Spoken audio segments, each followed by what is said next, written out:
Quando já? E quem gostaria de fazer a oração? A Leni, a Bernadette? Pode fazer, Leni, por favor. Então, tá bom. Então, vamos nos unindo em pensamento aos nossos amigos espirituais que certamente estão conosco para mais esses esclarecimentos, este aprendizado que vamos ter hoje, que possamos estar de mente e coração abertos para poder absorver o máximo e aplicar em nossas vidas, no nosso dia a dia. Obrigado, Senhor Jesus, esteja conosco. Graças a Deus.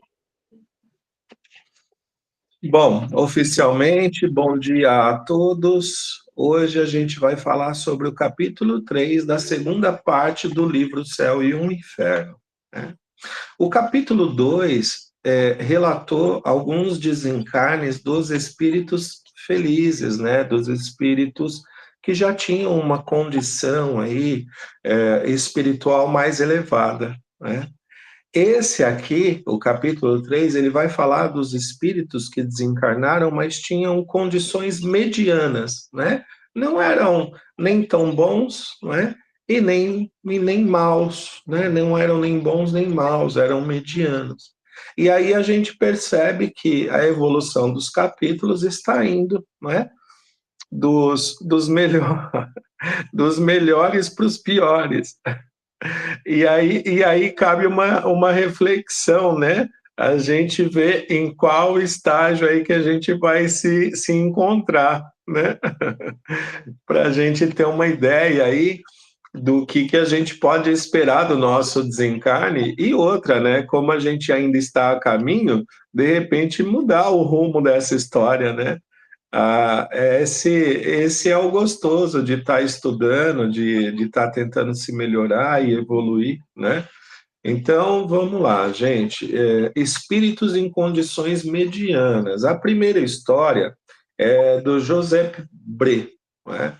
E se caracteriza pelo quê? Né? Uma reflexão a respeito da honestidade segundo o Deus e a honestidade segundo os homens, né? Qual que era o contexto?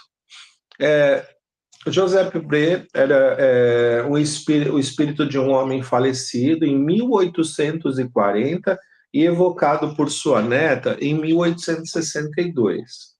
Qual que era o estado espiritual? Ele estava espiando a sua descrença na vida terrena, sofrendo principalmente pelo arrependimento de não ter aproveitado melhor o seu tempo na Terra.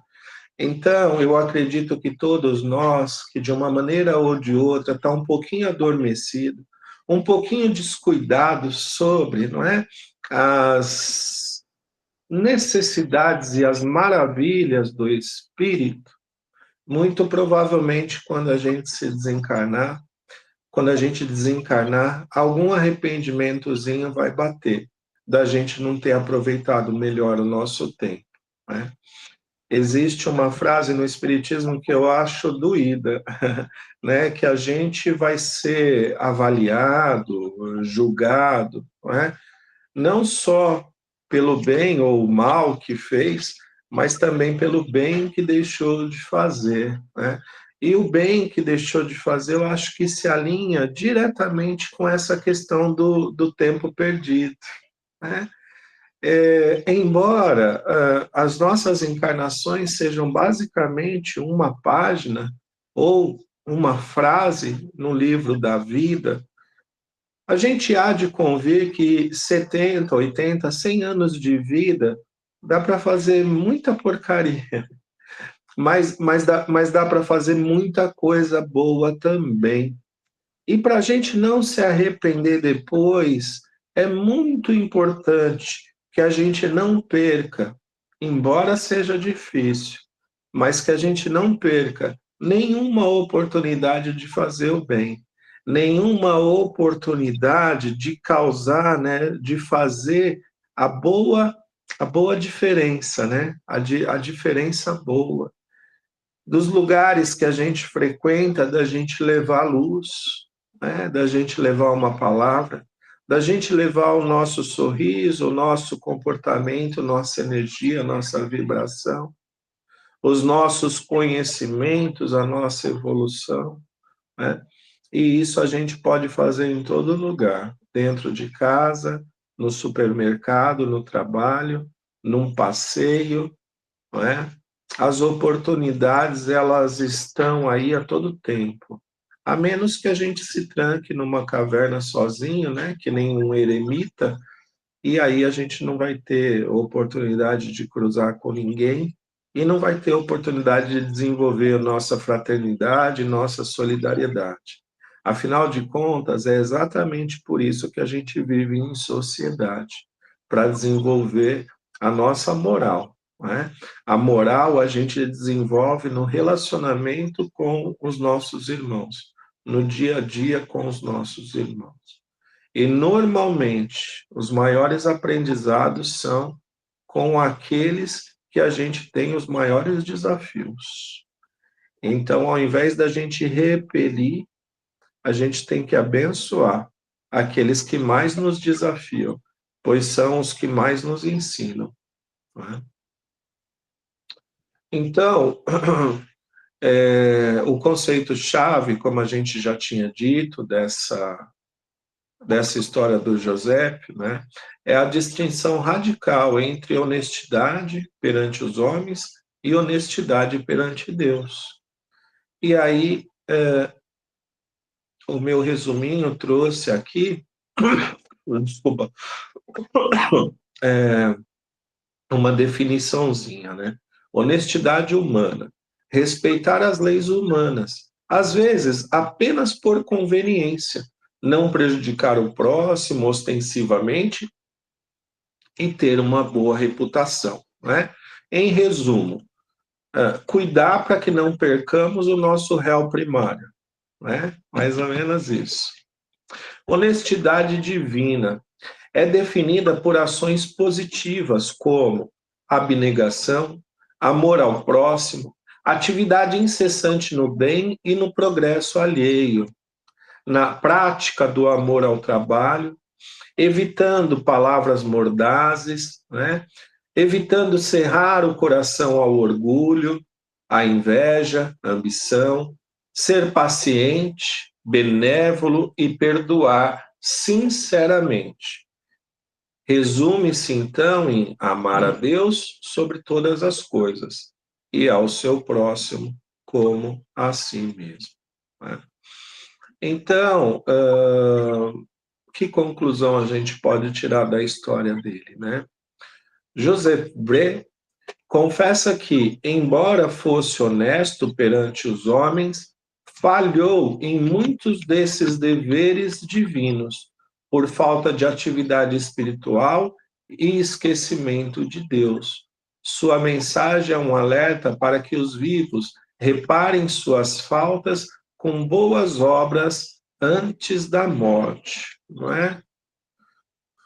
É isso, irmãos, a primeira parte. Quem quer falar alguma coisa, fica à vontade. Acho que a aula hoje é mais tranquila, dá para a gente ir falando caso a caso. A Leni já anotou as coisas, pode falar, Leni. Então, assim, como todo mundo sabe, eu tive ausente, então eu li algumas partes. Confesso que essa parte eu não tinha lido, mas, assim, das histórias anteriores, eu acho que cabe um comentário aqui com relação à balança que pesa o bem e o mal. Então, a gente tinha, né, aquela noção que não fazer o mal já era uma grande coisa. Só que, assim, usando uma metáfora, a balança tem dois lados, o bem e o mal. Então, se eu não fizer o bem, eu não vou ter nada para contrapor com o mal, né? Então, só não fazer o mal não vai me trazer o bem para entrar nessa balança para o peso ficar equilibrado, né? Porque até então todo mundo achava que, não, eu não faço mal, já é uma grande coisa, mas a gente tem aprendido que não é por aí. E uma outra coisa que me chamou a atenção, eu acho que foi na citação do CDME, que é o seguinte: quando a gente fala em fazer o bem, a gente sempre pensa em fazer o bem para o próximo. E ali ele faz uma citação de que, assim, ele deixou de fazer um monte de coisa, o comportamento dele. Então, isso também foi pesado como bem. Então, não necessariamente o bem que conta é o bem que eu faço para o próximo. Aquilo que eu consigo fazer por mim mesmo, né? É, é, as negações das coisas, aceitar o sofrimento com paciência, tudo isso também conta como bem, né? Porque não é para o próximo, não é para o adiantamento do próximo, mas é para o meu adiantamento mesmo. E então, não sei se vocês conhecem, né? Epiteto, já ouviram falar, um filósofo grego, ele é estoico, e ele tem uma frase que diz assim: não é o que acontece com você que importa, mas como você reage ao que acontece. Então, a gente tem como fazer o bem para a gente mesmo se a gente se atentar a isso. Então, eu não posso mudar o próximo, mas eu posso mudar a maneira como eu encaro aquilo que ele me falou, aquilo que ele me fez. Então, tipo, ele me fez, você é isso, você é aquilo, você é aquilo. Aí eu paro e penso, eu sou mesmo? Não, eu não sou. Então, eu esqueço, eu largo para lá. Se eu sou, é uma oportunidade que eu tenho de trabalhar em cima, né? Então, eu acho que o fazer o bem, eu nunca tinha pensado por esse lado, eu sempre pensava em fazer o bem para o próximo, mas a gente tem como fazer por nós mesmos. E também conta como bem para ir na balancinha lá para a gente pesar. Era isso. Legal, excelente, muito bom. É por isso que é importante, não é? A gente estar junto aqui para ver o que toca mais para um e para o outro e para a gente discutir sobre isso. Mas boa parte do que você falou, eu acho que resume naquela frase, né? Acaso poderá um cego guiar outro cego, não é? Então, a partir do momento que a gente pretende ajudar alguém, o primeiro a ser ajudado é a gente, não é? Porque pessoas doentes adoecem pessoas e pessoas curadas curam pessoas, não é? Todos nós já passamos por essa situação. Você chegar perto de alguém e sair pior do que chegou. E chegar perto de alguém e sair melhor do que chegou, não é? Então, isso daí resume bem também o que a presença de cada um de nós pode fazer na vida de alguém. Mas para que a gente possa fazer o bem, a gente tem que estar bem, né? Não tem como ser diferente. Por isso que a máxima de Jesus, além de amar a Deus, é ao próximo como a nós mesmos, né? Então a gente só vai amar o próximo quando a gente se amar, né? E realmente esse outro comentário que você fez também é muito importante. Eu conhecia essa frase da seguinte maneira: 10%, a nossa vida é 10% o que acontece com a gente e 90% como a gente reage, né?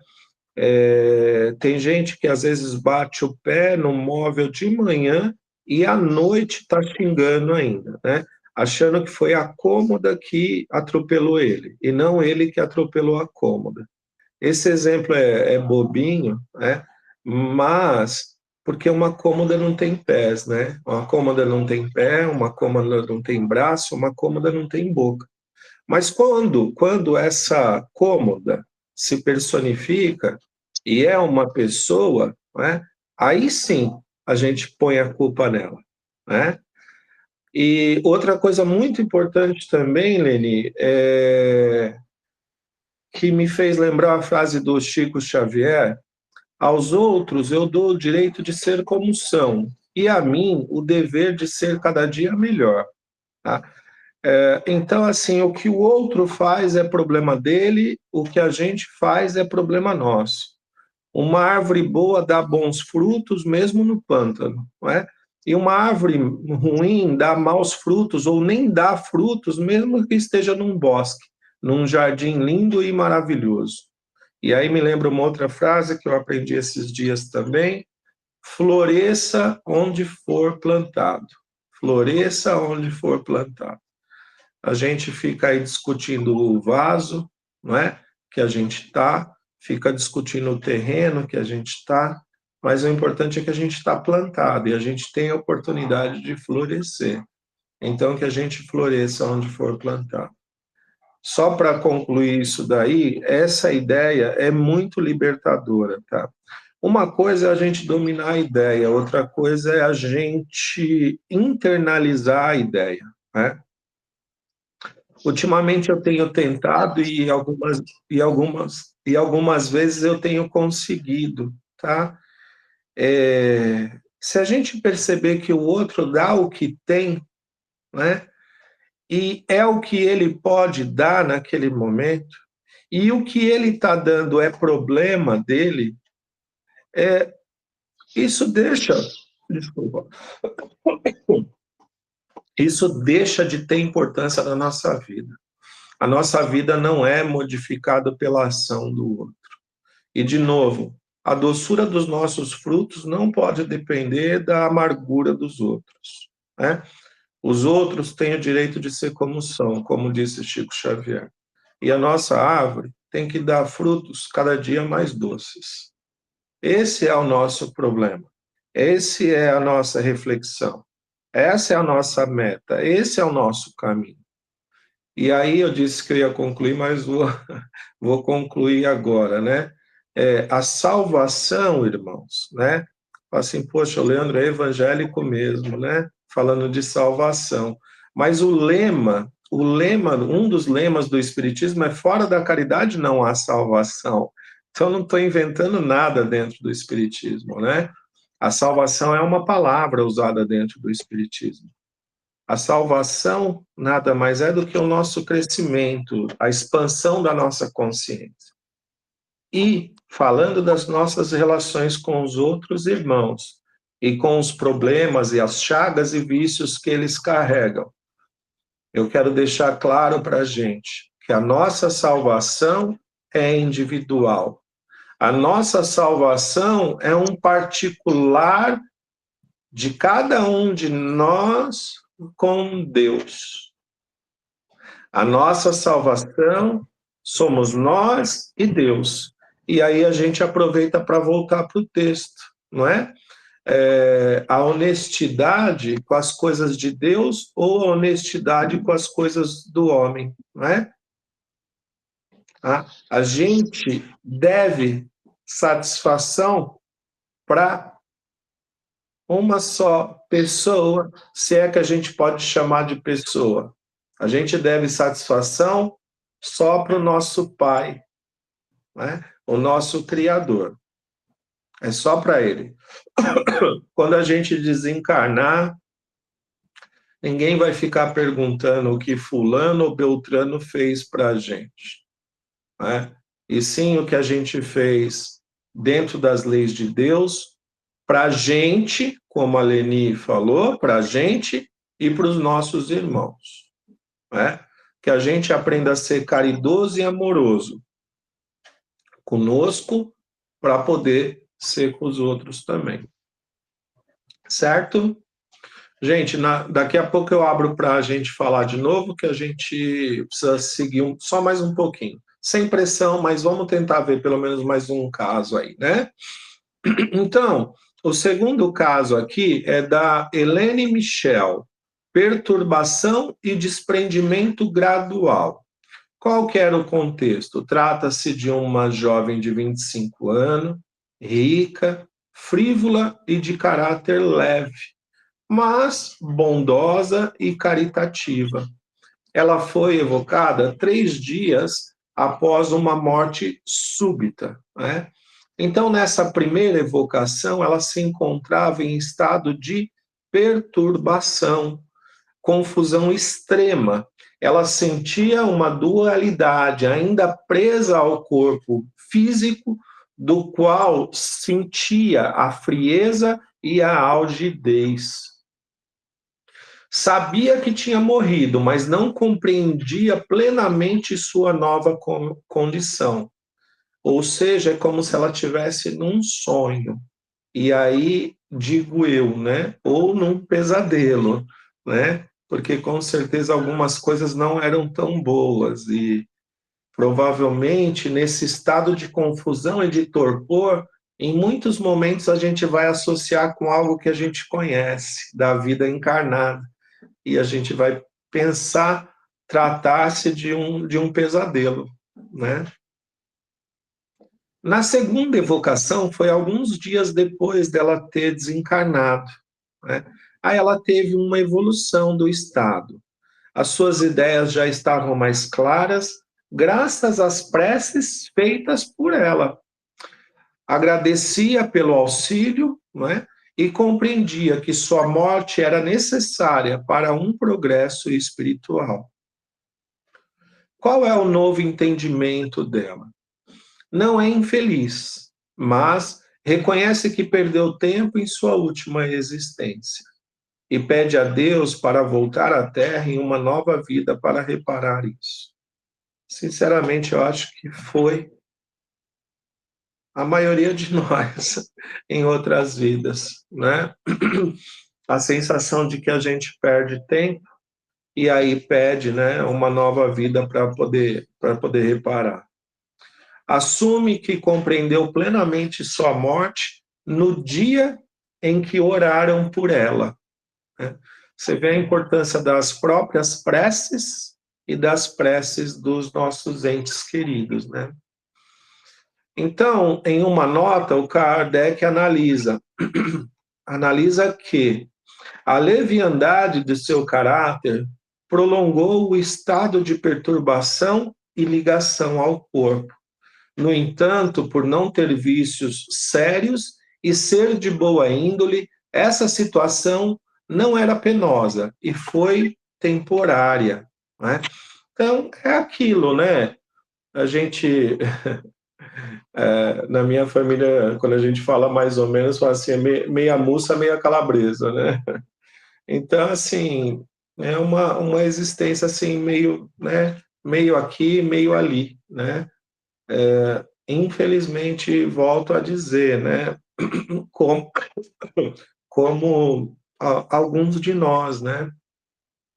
Então, assim, a gente não tem grandes vícios, não é? Mas, por outro lado, também não somos aquela pessoa tão caridosa que a gente gostaria de ser e que o Evangelho pede para a gente, não é? Amados, podem comentar quem quiser.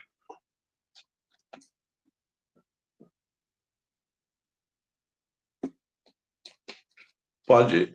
Abre seu microfone, Vera. Leandro, Oh, você mandou esses 3 últimos vídeos essa semana, né? Achei muito bons os 3 para a gente refletir, pensar, amadurecer, né? É assim, você falou exatamente o que eu senti é assim, com essas 2 aulas e tudo mais, né? Que o estudo que a gente faz, que a gente insiste sempre em estudar, em ler, em procurar, ajuda a gente ajuda a gente, porque tem uma diferença muito grande entre como que fala? Entre o sentimento e o... Como que é, meu Deus? Está vendo? Eu confundi. Existe uma diferença muito grande no conhecimento, no saber e no conhecimento, né? E no praticar, né? Como que é que eu falo? Entre o sentimento... pronto. Entre o pensamento e o sentimento.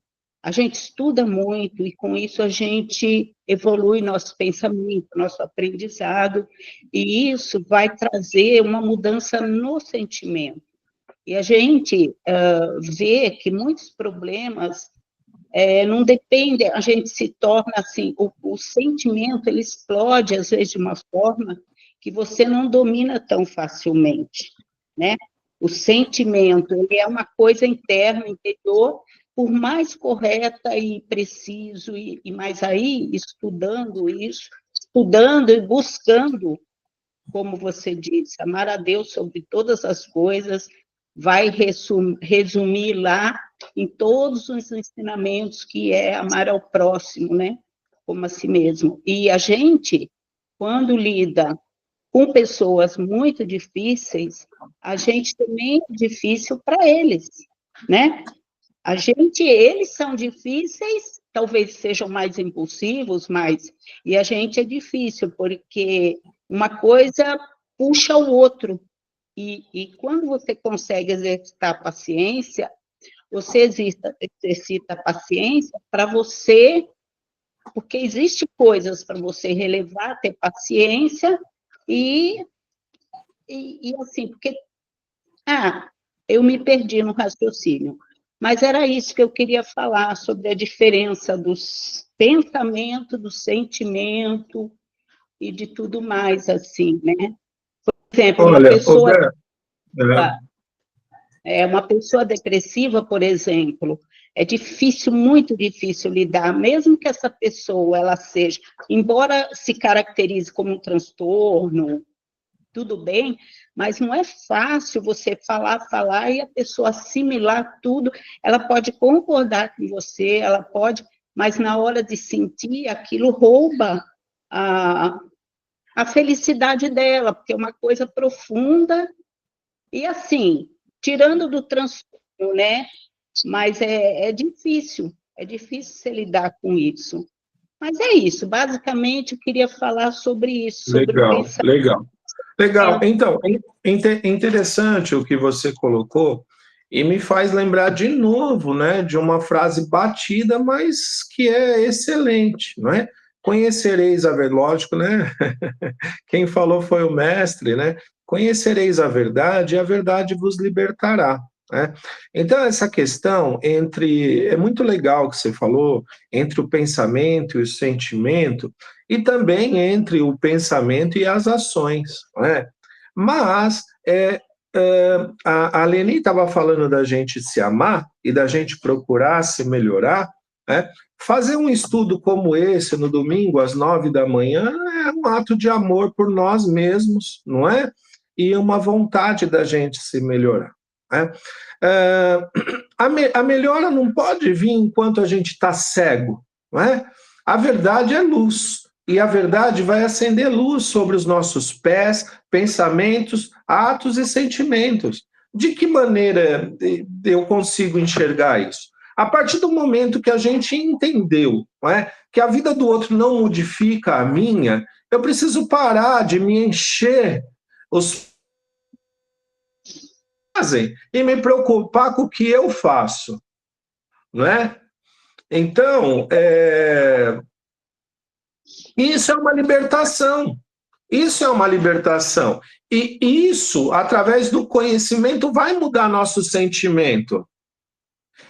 Agora, se é que já não sabíamos, a gente sabe que a atitude do outro não muda a nossa vida e não deve mudar o valor dos nossos frutos. Agora a gente sabe, a gente domina essa verdade. A próxima vez que alguém fizer algo para a gente vai ficar bravo. Mas no segundo imediato, a gente vai lembrar que isso não adianta. E aí a gente vai falar, deixa isso para lá, porque isso não me adianta, isso me atrasa, isso atrasa a minha vida. Na próxima vez que essa pessoa fizer algo, a gente não vai ficar nem bravo, a gente já sabe como funciona. Entendeu? Eu imagino que é dessa forma que as coisas vão acontecendo. A gente tem que trazer os problemas, os defeitos, à luz da verdade. E é por isso que ao longo da nossa caminhada, ao longo desse projeto chamado Terra, rumo ao reino de Deus, houveram 3 revelações, e cada uma jogou um pouco de luz sobre a humanidade. Moisés, Jesus e o Espiritismo. Tá? E muito provavelmente outros fachos de luz nós vamos receber, principalmente através do nosso estudo, dedicação, não é? E comprometimento com as coisas de Deus e do bem. Não é? E só para concluir, eu tinha pensado sobre a paciência, agora me voltou o que eu pensei. Eu pensei assim, não é à toa que um dos maiores aprendizados que a gente recebe é treinar a paciência, né? Exercitar a paciência, justamente por quê? Porque a gente precisa exercitar a paciência para dominar as nossas más tendências, nossas mesmas, Porque o que acontece? A gente se irrita muito com o outro, com o que o outro até faz para a gente mesmo, ou sei lá, mas aí a gente, então, a princípio, treina, exercita a paciência. Isso é muito bom, mas aí vai acabando com o aprendizado, nossas transformações e tudo, de você, como você falou, chega uma hora você não liga mais a ponto de ficar tão nervoso e puxar tanta paciência do fundo de você, porque isso é uma doação também, é difícil também você exercitar a paciência para uma série de coisas, né? Então, era isso que eu queria. É isso aí. Então, o que acontece? A gente vai internalizando os conhecimentos até que eles se tornem verdade dentro de nós, né? Porque uma verdade fora de nós é que nem a fé sem obras, né? A fé sem obras é morta, né? E a gente ter fé num conhecimento e não pôr em prática também é morto, né? Você estava falando aí algumas coisas, eu lembrei de algo interessante, mas eu perdi agora. Se eu lembrar, eu falo depois. Vamos para uma... Inclusive, Leandro, às vezes você treina tanto, você pensa mil coisas para exercitar a paciência, não ser omissa nem nada disso. Tem formas de falar que você não agride, que você se posiciona. Não tem muito a ver. Não é que você vai engolir sapo, você explode, né? Tudo tem que ter um propósito em exercitar essa paciência. Em nome do que você vai fazer? E muitas vezes, você também queria que as pessoas tivessem paciência com você, às vezes. Você sente falta disso também, né? Mas isso é uma troca. É uma troca, né? Então, mas quanto mais preparado a gente tiver, menos vai tirar a gente do sério, né? E de novo, o importante é o que a gente faz, não o que o outro faz, né? Então é importante que a gente esteja treinado e preparado. Lembrei o que eu ia falar. Se a gente, tudo que faz, a gente reage, bate, a gente bate, fala, a gente fala, agride, a gente agride, o que isso está no Livro dos Espíritos, tá? O que isso nos distingue de um animal irracional? Né? Tá? A pessoa bate, a gente bate, agride, agride, xinga, a gente xinga. O que isso nos distingue de um animal irracional? Então, a gente é um princípio inteligente, né, gente? A gente é dotado de livre-arbítrio, né? A gente está estudando. Sei que não é fácil, mas estamos aqui para fazer a diferença boa. Se for para ser tudo igual, não sei, né? Não sei. Fica aí a reflexão, mas, de novo, ressalto o esforço que a gente está fazendo para a gente aprender e para a gente crescer, né? E, óbvio, principalmente colocar em prática. Mas, de novo, é o conhecimento que vai fazer isso por nós, né? A partir do momento que a gente percebe que algumas atitudes, algumas reações, ao invés de nos adiantar, atrasa a gente, ao invés de fazer bem, prejudica, né? Ao invés de contornar uma situação, agrava a situação, né? Eu acho que não precisa nem ser por amor, né? Que seja por inteligência. E aí a gente não vai levar certas bobeiras, certas picuinhas adiante. Outra coisa importante também é que os nossos irmãos que fazem tanta besteira quanto a gente, ou mais, assim como nós fazemos e nós fizemos muito no passado, é muito mais por ignorância do que por maldade, né? Uma pessoa que agride, normalmente ela está machucada por dentro, né? Muitas vezes ela está precisando muito mais de amor, de compreensão e qualquer outra coisa do que a gente revide, do que a gente jogue na cara dela, né? O que ela anda fazendo, né? Uma pessoa que tem vícios, normalmente ela está tentando esconder uma dor maior que ela tem lá dentro.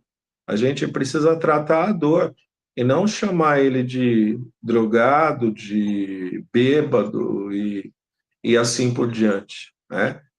É certeza que esse irmão está tentando fugir de uma dor maior, né? Um irmão nosso que talvez esteja menos esclarecido que a gente, ele só é mais criança que a gente, né? Se a gente estiver arrumado para ir numa festa e pegar uma criança de 6 meses no colo e ela fizer xixi em toda a nossa roupa de festa, a gente vai bater nela? Os nossos irmãos menos adiantados são semelhantes a essas crianças, né? Bom, caso 3. O Marquês de Sampou. Clarividência, agora eu gastei porque esse eu sabia como é Sampou. O Marquês de Sampou. Clarividência e a dualidade da morte. Contexto. Espírito de um homem evocado a pedido da sua irmã. Qual o estado espiritual? Encontrava-se na erraticidade, estado transitório entre as encarnações, que não é de felicidade nem de castigo absoluto, né? É uma zona neutra, vamos dizer assim. Passou por um período de perturbação, superado com a ajuda de preces. A gente já falou outro dia, né? Desencarnou, não, e levantou assim, oncotô, procovô, né? Oncotô, procovô, né? Faz uma prece. Você viu que todos aí fizeram a prece e se deram bem, né? Então, acordou num lugar esquisito, não sabe onde está, nem para onde vai, faz umas preces aí, né? Então, características notáveis. Clarividência. Era vidente antes da morte, o que lhe permitiu ter um conhecimento antecipado do mundo espiritual. Dualidade corpo-espírito. Nos últimos momentos, referia-se ao corpo, ao próprio corpo, na terceira pessoa, e dizia, ele tem sede, ele tem frio, demonstrando uma clara separação entre sua consciência, o espírito, e o corpo físico, que já considerava uma entidade alheia. Explicações do espírito. As recordações da infância no leito de morte ocorrem porque o princípio se identifica mais com o fim, servindo como um reflexo consolador da pureza inicial. Sua felicidade não é completa, porque, apesar de suas virtudes, aspira a uma elevação ainda maior, aos pés do Criador. Acho que esse caso é tranquilo, vou ler o próximo, tá? Que aí a gente também vai para os comentários e eu tenho umas conclusões aqui para passar. O quarto caso é do senhor Cardon, a morte aparente e a visão consoladora. Qual que era o contexto? Era um médico materialista que, após estudar a doutrina espírita, tornou-se crente antes de morrer. Predisse sua própria morte. O evento da morte aparente. Teve uma primeira crise, onde foi dado como morto. Ao voltar a si, relatou uma experiência sublime. Sua alma elevou-se e viu as magnificências do mundo espiritual descritas como uma felicidade inefável. Inspirado por bons espíritos, usou esse momento para dar sábios e piedosos conselhos à família. Perdoar devedores, viver com caridade, manter a união e a honestidade. Sobre a evocação e os esclarecimentos. A explicação da experiência. Deus lhe concedeu a graça de ter essa visão antes da morte definitiva, como uma recompensa por sua conversão sincera e para que ele pudesse consolar e instruir a família. Estado atual. Após a morte real, passou por alguns dias de perturbação antes de despertar completamente. Não goza da felicidade plena que vislumbrou, pois ainda precisa progredir. mas também não é infeliz. Está no caminho da perfeição, confiante no futuro. E a sua mensagem final enfatiza a importância da prece e da caridade, onde o óbolo do pobre tem grande valor, e de aceitar as provações terrenas com coragem. Deixa uma prece para sua família, pedindo a Deus força e humildade e um espírito espírita para melhor compreendê-lo e amá-lo. Então, essa foi a quarta historinha que a gente preparou, tá? Eu tenho aqui umas conclusões, né, para a gente fazer, mas se alguém quiser falar alguma coisa antes, pode falar.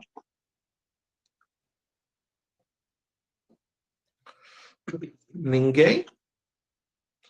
Dou-lhe uma, dou-lhe duas, dou-lhe três, então tá. Né? Então, a conclusão aqui, o título da conclusão é A Jornada de Purificação e as Lições da Erraticidade.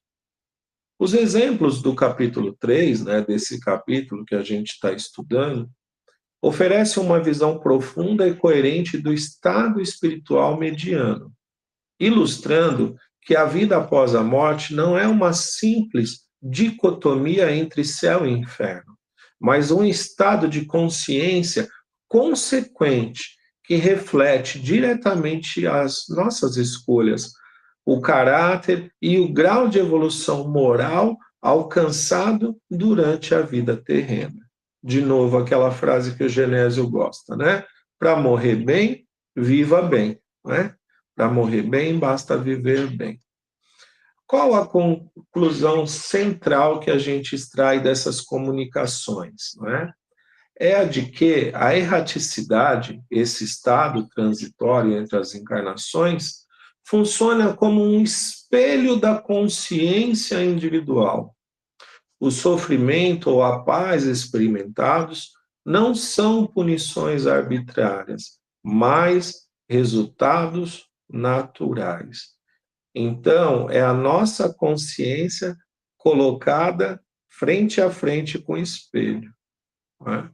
A gente vai ver e avaliar, segundo a nossa consciência, tudo que a gente fez e tudo que a gente deixou de fazer. Né?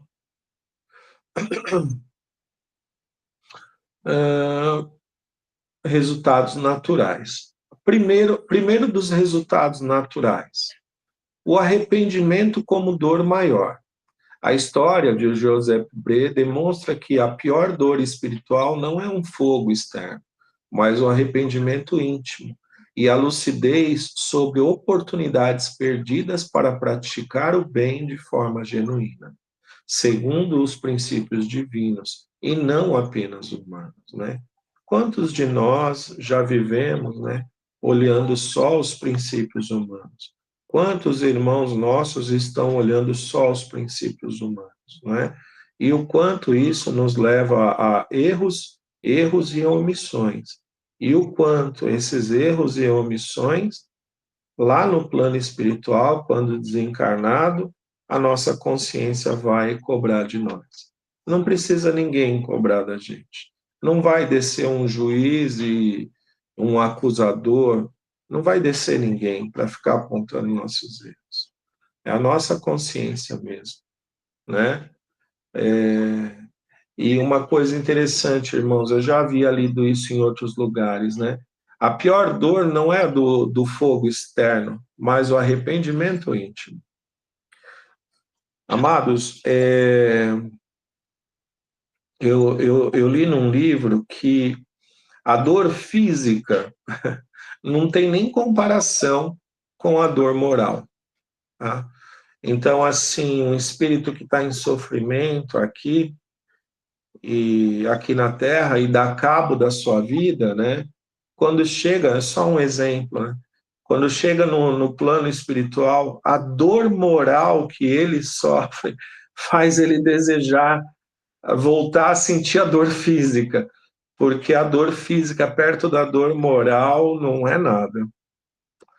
Então, que a gente corra atrás de não sentir dor moral, porque é muito, como dizem, né? É uma dor doída, é uma dor bem doída. Segundo, né? Segundo item aqui sobre os resultados naturais, né? De uma vida vivida de forma mediana. A perturbação proporcional ao apego. O caso de Helene Michel ilustra como um espírito frívolo, apegado às futilidades materiais, experimenta uma perturbação e uma ligação mais duradoura ao corpo físico, confirmando que o desprendimento espiritual é um processo influenciado diretamente pelo tipo de vida que se levou. Não é? Um resuminho da história 3. Na realidade, está por histórias, né? A consciência antecipa a realidade.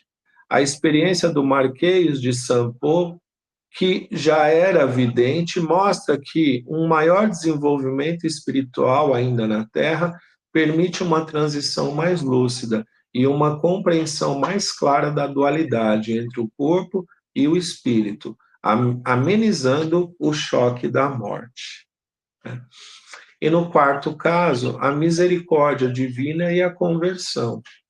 O relato extraordinário do Sr. Cardon serve como um testemunho poderoso da misericórdia e justiça divina. Sua conversão sincera, embora tardia, foi levada em conta, permitindo-lhe um vislumbre das belezas espirituais e a oportunidade de cumprir uma última missão de consolo e instrução para sua família, transformando sua morte em um ato final de amor e fé.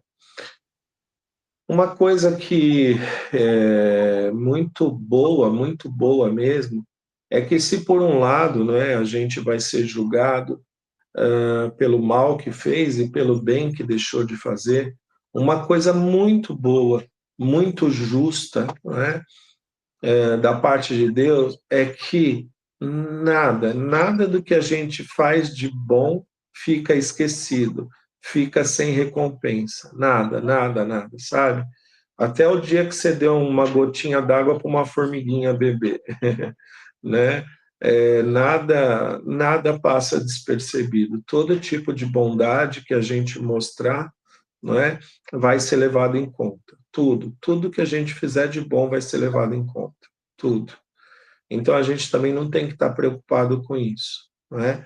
A gente tem que fazer o bem pelo amor, né? Mas certos, né, de que nada passa despercebido aos olhos de Deus, né?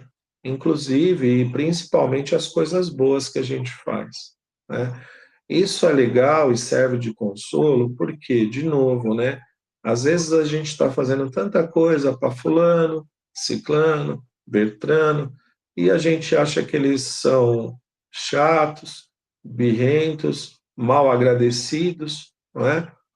Mas uma vez feita de coração, por mais que a pessoa para a qual a gente está fazendo aquele bem, ela não compreenda e não seja grata, né?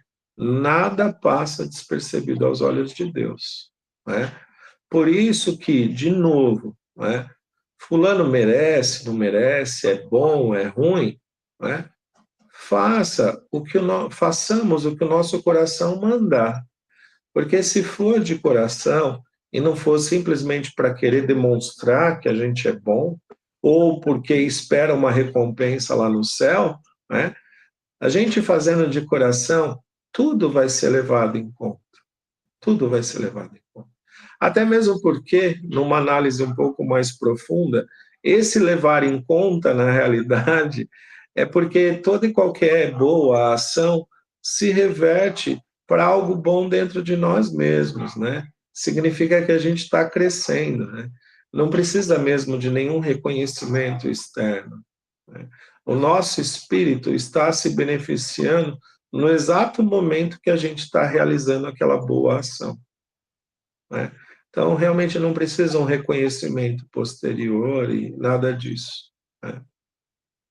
Só para finalizar, irmãos, em síntese, Os espíritos em condições medianas ensinam que a morte não altera moralmente o indivíduo. É aquilo que a gente fala, né? A morte não dá atestado de santidade para ninguém. Ninguém vira santo só porque morreu.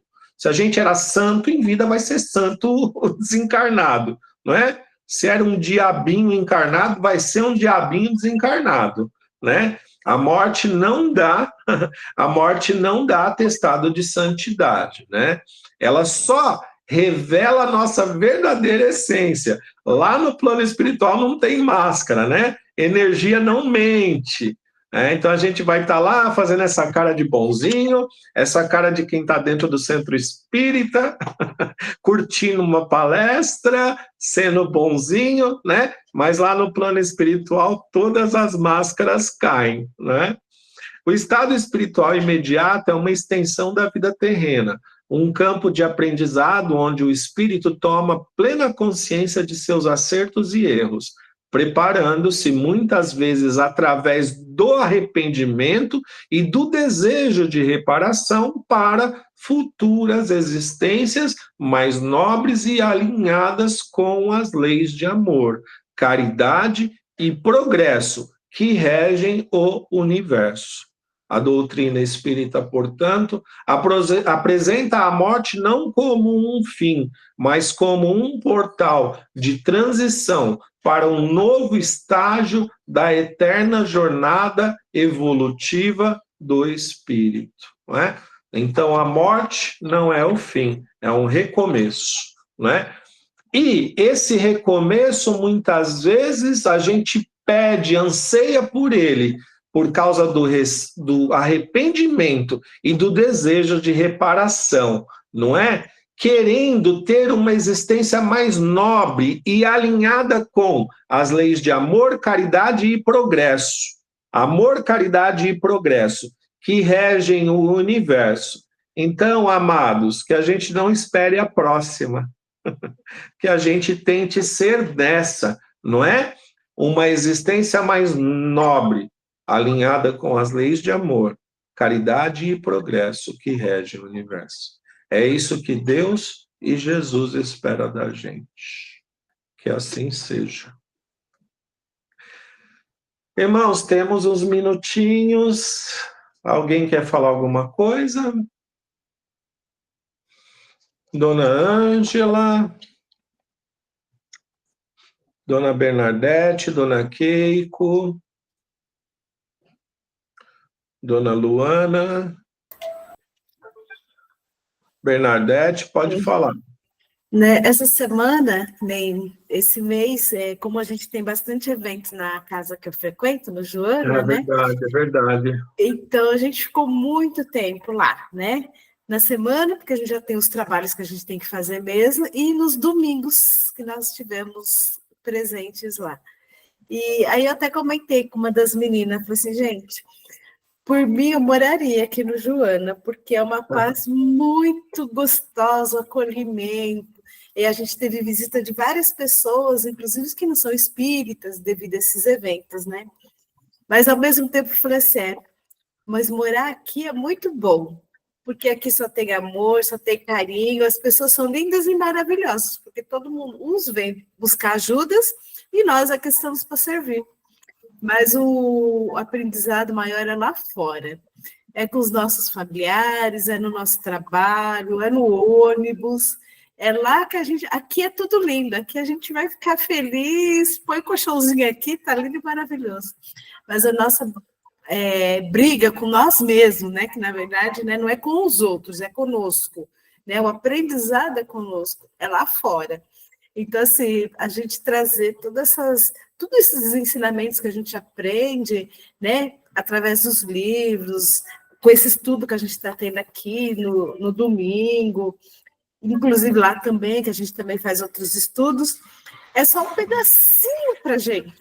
Né? A gente fala assim, é isso? Não, não é. É um pedacinho porque o grande está lá fora. Né? Os desafios estão lá fora. As pessoas que não nos compreendem estão lá fora. As pessoas que a gente acha que não nos compreendem. Mas será que a gente está compreendendo elas também? Né? Que nem eu, da minha casa, eu sou a única que é espírita. Ninguém é espírita aqui na minha casa, nem meu filho, nem meu marido. E muitas vezes eles não compreendem por que eu tenho que ficar lá. Mas assim, nossa, você fica 24 horas no Joana, né? Aí eu falo assim, gente, setembro eu já aviso, setembro eu sou do Joana, né? Ainda brinco com o pessoal, né? Mas acho que o desafio é fora mesmo, né? É a gente ter paciência, discernimento, saber contornar com a família e dar o melhor da gente também, né? Para não interferir. Né? E isso também interfere assim, conosco após, né? Quando a gente deixar essa jornada também. Porque as pessoas que estão com a gente não é por um acaso, né? Os familiares estão com a gente não é por um acaso. Se tem alguém que na família é espírita, os demais não, ou não, eu estou aprendendo com eles, acho que muito mais do que eles comigo, né? E todos os dias assim, é um desafio novo. Às vezes você vai falar alguma coisa e fala assim, não, o silêncio às vezes é melhor, o silêncio é uma prece, né? E é verdade. Ontem eu estive num evento, né? Aí uma pessoa fez um comentário que eu ia responder. Aí talvez se eu não fosse espírita, talvez se eu não compreendesse, eu teria respondido, né? E talvez esse responder pode interferir para o resto dos dias, né? Posso ofender. Aí eu falei assim, fica quietinha, reflete. Se você tiver que falar de novo com a pessoa, fala depois. Inclusive hoje, nos nossos comentários, inclusive no começo, assim, às vezes é melhor não falar, deixar a vida seguir, que as coisas se encaixam certinho no lugar, né? Acho que é isso. É isso aí. E o que você falou me fez lembrar aquela frase também que a gente conhece bastante, né? Mar calmo nunca fez bom marinheiro, né? Então, um marinheiro que só navega em mar calmo, o dia que ele pegar uma tempestade, ele vira o barco, né? Morre. Então, Mas uma coisa muito legal também que me ocorre, né? É que o barco ele nunca vai sucumbir, né? Desde que Jesus esteja no barco conosco. Né? Hoje Então, de manhã... que a gente pegue o barco, que o mar possa estar revolto às vezes, mas que a gente sempre convide Jesus para estar no barco com a gente. Sim. Pode falar, Bernadette. Hoje pela manhã eu vi um videozinho que acho que todo mundo conhece, né? Que fala, né? Eu pedi para Deus paciência, Ele me deu pessoas no caminho para me exercitar minha paciência, né? Eu pedi para resolver meus problemas e Deus deu mesmo os problemas para me dar sabedoria. Não, eu pedi sabedoria para Deus e Deus me deu os problemas para me resolver eles, né? Então é bem por isso, né? Que nem você falou, né? O mar calmo não vai fazer um bom marinheiro. Né? Então, as experiências do dia a dia que são os testes da gente para a gente, né, resolver as provas. Em relação a esse vídeo aí, a conclusão é: Deus não me deu nada do que eu pedi, mas me deu tudo o que eu precisava. Isso mesmo, é isso mesmo. Então, a gente só precisa entender como é que Deus está falando com a gente, né? Isso mesmo. Com certeza, a gente não tem tudo o que a gente quer, mas a gente tem tudo o que a gente precisa, né? E graças a Deus Ele não dá tudo o que a gente quer, né? Porque como a gente é criança, assim como uma criança, se a gente pudesse, a gente ia comer doce o dia inteiro, né? Mas ia ter uma dor de barriga danada no fim do dia, né? Então, graças a Deus que Ele não dá tudo o que a gente pede, graças a Deus. Ele é Pai, Ele é justo, Ele é extremamente inteligente e bom, então tudo que Ele deixa de dar para a gente é porque Ele sabe que a gente vai se lambuzar, né? Ele sabe que a gente ia se lambuzar, Ele sabe que a gente ia se complicar, né? A pergunta que não quer calar, por que seu José Nicanor fugiu?